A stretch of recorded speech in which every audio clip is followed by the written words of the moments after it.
Hello dear students, mechanics में force and because of that force field and potential energy and the relation between potential energy and force, ये काफ़ी important role play करता है।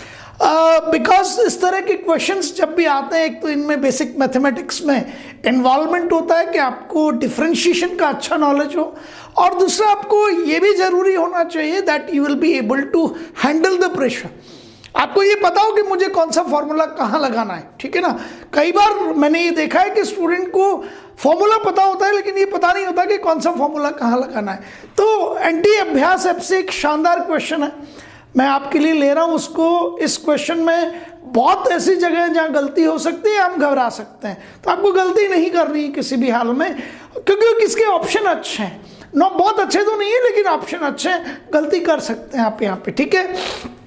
Question कहता है the potential energy of a force field F vector is given by U x y is equals to cos of x plus Y.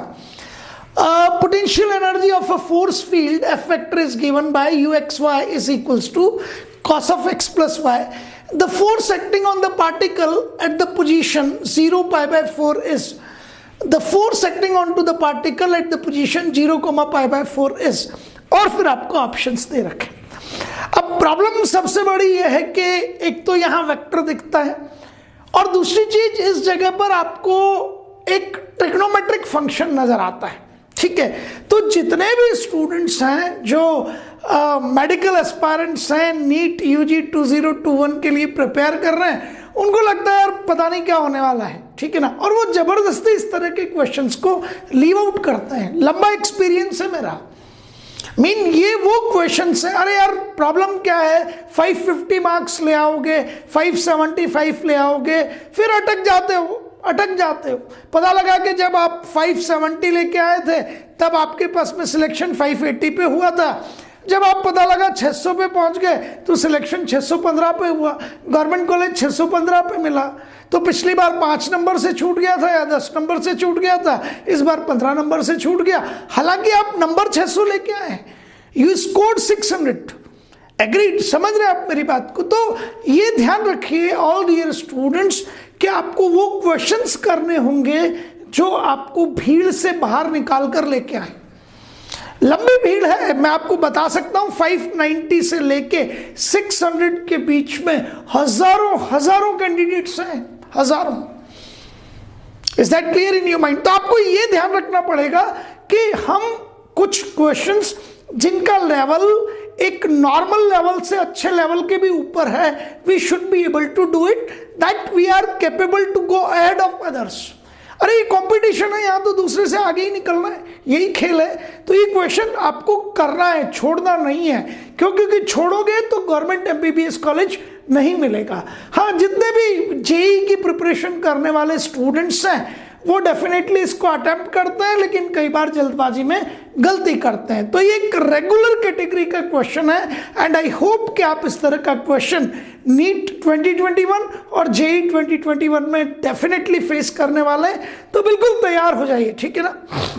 बच्चे ने मुझे ये कहा सर ठीक है, पोटेंशियल एनर्जी दिया हुआ है और हम एक फॉर्मूला लगाने के लिए तैयार हैं, मेरे कॉन्सेप्ट अच्छे हैं, ऐसा कहता है वो बच्चा, और एक फॉर्मूला लिखता है यहाँ पे, सर मैंने क्वेश्चन किए हुए हैं F is equals to minus d U by d x, और F is equals to minus d U by d x लिख के वो सॉल्यूशन की तैयारी करता है, and I just stop him, मैं उसे रोक देता हूँ और उसे कहता हूँ यार तेरे फंडामेंटल खराब हैं। तो इस समय यदि f equals to minus d U by d x लिख के और इस क्वेश्चन पे आगे बढ़ रहा है, then you are wasting your time. Surprise होता है वो, अरे सर ये सारे क्वेश्चन इसी तरह से किए थे, अरे यार पहले यहां चेक करो, आपका जो पोटेंशियल एनर्जी है ये डिपेंड किस किस पे करता है। ये पोटेंशियल एनर्जी आपके इस पर्टिकुलर केस में पोटेंशियल एनर्जी का एक्सप्रेशन बताता है that it depends on x and y both coordinates.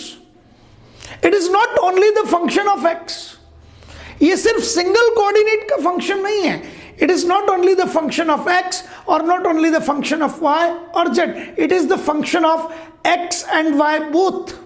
and if it is a function of x and y both, then you say that f equals to minus du by dx लगाना it is a sin, पाप की श्रेणी में आता है। दूसरी चीज, ये फॉर्मूला जब लगाते हो आप तो फोर्स का मैग्नीट्यूड मिलता है सिर्फ।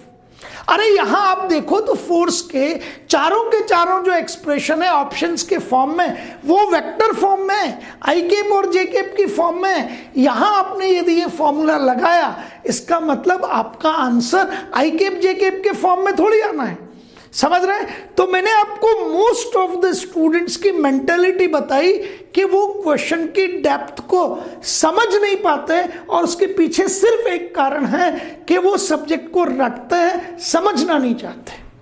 मतलब उसे ये पता ही नहीं है कि यू के ब्रैकेट में लगा हुआ x, y क्या कहता है, ठीक है ना। और वो मुगालते में जी रहा है जबरदस्ती, खुद भी बेवकूफ बन रहा है, और आपको पता है कि आप यदि बेवकूफ बनने के लिए तैयार हैं तो ये पूरी सृष्टि है आपको बेवकूफ बनाने के लिए।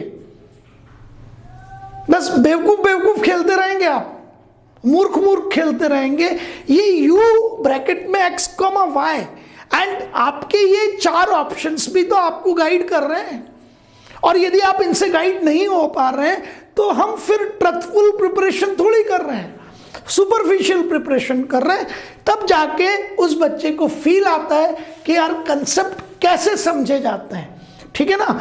मजाक के लिए थोड़ी आते हैं, तालियां बजाने के लिए थोड़ी आते हैं, या बर्थडे मनाने के लिए थोड़ी आ रहे हो कोटा, समझ रहे हैं आप मेरी बात को। तो यहां आपका बेसिक फॉर्मूला जो है वो फोर्स का बेसिक फॉर्मूला होता है, that F vector is equals to minus of gradient U. अब डरिए मत, ग्रेडियंट बहुत आसान सी चीज है, और हम सब लोग ट्रथफुल तरीके से आपको बेसिक मैथमेटिक्स में ग्रेडियंट का मतलब समझाते हैं डिफरेंशिएशन पढ़ाने के जस्ट बाद में, कि यार डिफरेंशिएशन तो तूने पढ़ लिया, अब इसका यूज ये है, और इस यूज को प्रॉपरली करना। तो ग्रेडियंट का मीनिंग है it is simply going out to be, यहां लिखा है मैंने, तो F vector is equals to minus grad U, and gradient is a operator, इसको डेल भी कहते हैं कई बार आपके पास में। एंड ये जो आपके पास है it is a vector quantity, आप इसे यूं भी लिख सकते हैं, ये डेल और यू, ठीक है ना, it is one of the same thing. और ग्रेडियंट को आप चाहें तो यहां लिखते हैं इस डेल की जगह पे इट इज डेल, या माइनस की जगह माइनस तो आएगा ही सही। ये डेल ऑपरेटर जो मैंने लिखा है ये रहा, it is del by del x of i, then it is i cap plus del by del x of del y of j cap, and it is del by del z k cap, and then it is u, है ना। आ गई मेरी बात समझ में? अब ये you in तीनों से मल्टीप्लाइड है, तो ये इस डेल ऑपरेटर की वैल्यू है। ये डेल ऑपरेटर किसके इक्वल है? Del operator is equals to del by del x i cap plus del by del y j cap plus del by del z k cap, लिखा मैंने। And ये कहता है partial differentiation with respect to x, partial differentiation with respect to y, partial differentiation with respect to z. और जब partial differentiation करते हैं तो आप कहते हैं कि with respect to x partial differentiation में सिर्फ और सिर्फ x as a variable treat होगा, रेस्ट ऑफ द वेरिएबल या constant as a constant treat होंगे। Partial differentiation with respect to x में, partial differentiation with respect to x में सिर्फ x as a variable treat होगा, बचे हुए variable या constant as a constant treat होंगे। यहां partial differentiation with respect to y में y as a variable treat होगा सिर्फ, और बचे हुए वेरिएबल और constant as a constant treat होंगे। तो ये समझ आता है बच्चे को, और वो कहता है सर अब अल्टीमेटली मेरे पास फॉर्मूला क्या है? तो आपके पास फॉर्मूला है, और फिर मैं यहाँ से आपको स्पीड इंप्रूविंग टेक्निक्स भी बताऊंगा। तो स्टूडेंट मुझे कहता है sir it is ultimately coming as F vector is equals to, F vector is equals to del by del x i cap, और यू था यहाँ पे तो del u upon del x i cap. यहाँ minus sign बहुत important है, ये गलतियां करवाता है, तो आप चाहें तो यहाँ स्टार लगा लें कि भाई मैं माइनस को भूलूंगा नहीं किसी भी हालत में। बहुत जरूरी है आपके लिए। So F vector is equals to minus del u upon del x I cap plus del u upon del y j cap plus del u upon del z k cap. Agreed? Partial differentiation of u with respect to x, partial differentiation of u with respect to y, and then partial differentiation of u with respect to z. But ये minus sign को मैं colour change करके लिख रहा हूं, जल्दबाजी में इसे भूल जाते हैं। ठीक है, ये आपका पोटेंशियल एनर्जी सिर्फ वो x और y का फंक्शन है, इसकी डिपेंडेंस सिर्फ x और y पे है। तो समय बचाने के लिए जब यहाँ आपके पास x और y हो तो इस z को हटा लीजिएगा, इसका यूज नहीं है। या यदि y और z हो तो x को हटा लीजिएगा, और यदि यहाँ पे आपके पास में x और z हो तो y आपकी टर्म को हटा लीजिएगा। ठीक है ना। इस समय आप मुझे कहेंगे तो ये डेल बाय डेल z, अब आप कहेंगे कि सिर्फ z वेरिएबल है, बाकी सब तो कांस्टेंट है, तो del u by del z निकालेंगे तो del by del z of u कितना है आपके पास में, it is cos of x plus y. अब वेरिएबल कौन है जल्दी से मुझे बता दीजिए, सिर्फ x और y? अरे नहीं भाई, with respect to z, partial differentiation with respect to z means variable कौन है, सिर्फ z।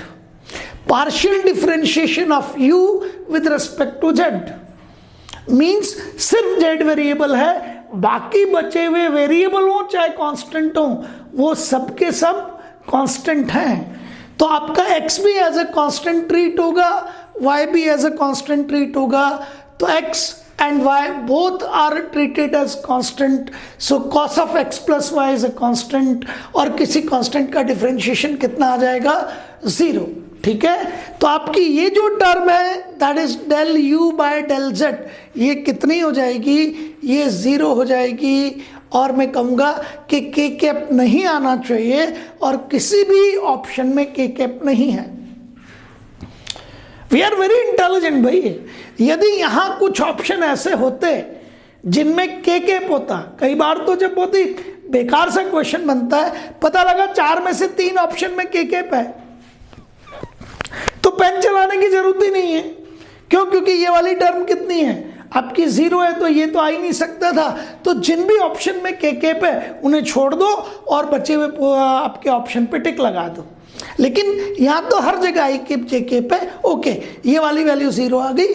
अब आप यहाँ से del u upon del x निकाल लीजिए, तो it is del by del x cos of x plus y, cos का डिफरेंशिएशन माइनस साइन।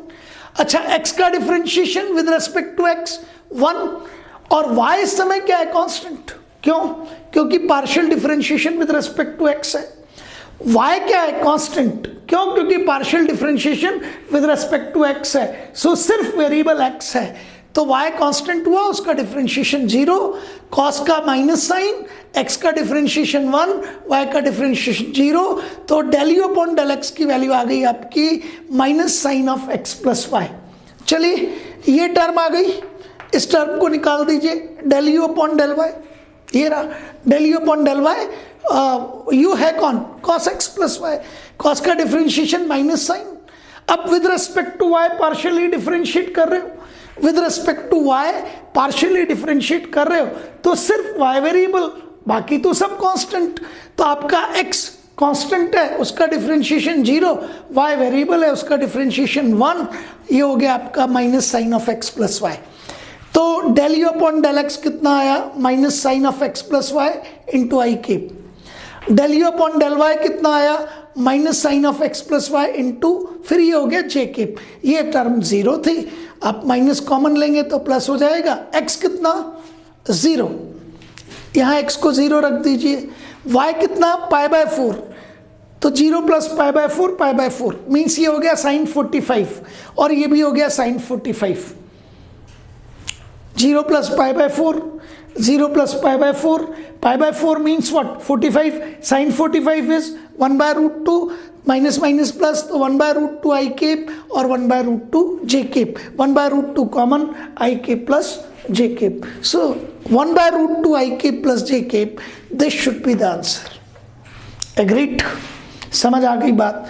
यदि यहाँ cos की जगह sin होता तो ये दोनों क्वांटिटीज यहाँ साइन लिखते तो यहाँ प्लस कॉस आता, तो फिर आपके पास में यहाँ माइनस नहीं आते और फिर आपका आंसर नंबर 1 आता है। तो आप इसे दूसरे फॉर्म में भी कर सकते हैं, कर लेना चाहिए। लेकिन अब आपको ये पता लग गया दैट जनरल फॉर्म में जब आपका पोटेंशियल एनर्जी सिर्फ x का फंक्शन होता था तो हम F equals to minus du/dx लिखते थे। बट वो स्पेसिफिक है कि जब आपका u सिर्फ x का फंक्शन है और आपको f का सिर्फ क्या चाहिए, आपको सिर्फ और सिर्फ f का मैग्नीट्यूड चाहिए, then we allowed you people that use formula f is equals to minus du/dx। So you should have the etiquettes to attempt the question. समझ रहे हैं? You should have the etiquettes to attempt the question. सीधी सी बात है। Sir यहाँ आपका u x और y का फंक्शन है, ग्रेडियंट पे जाना पड़ेगा। ग्रेडियंट के आगे साइन क्या है? नेगेटिव है, स्टार लगा रखा है। सर याद रखूंगा, क्यों? क्योंकि ऐसे कई क्वेश्चन की प्रैक्टिस कर चुका, ठीक है। और यहाँ z वाली टर्म नहीं होगी, रीजन बिहाइंड कि u सिर्फ x और y का फंक्शन है, और जब आपका del बाय del z नहीं होगा तो k कैप भी नहीं आएगा। तब आपने यहाँ से डिसाइड कर लिया कि सर f वेक्टर के एक्सप्रेशन में k कैप नहीं आना चाहिए, और फिर आपने अटेम्प्ट करना शुरू किया with your highest speed but with your 100% concentration and focus.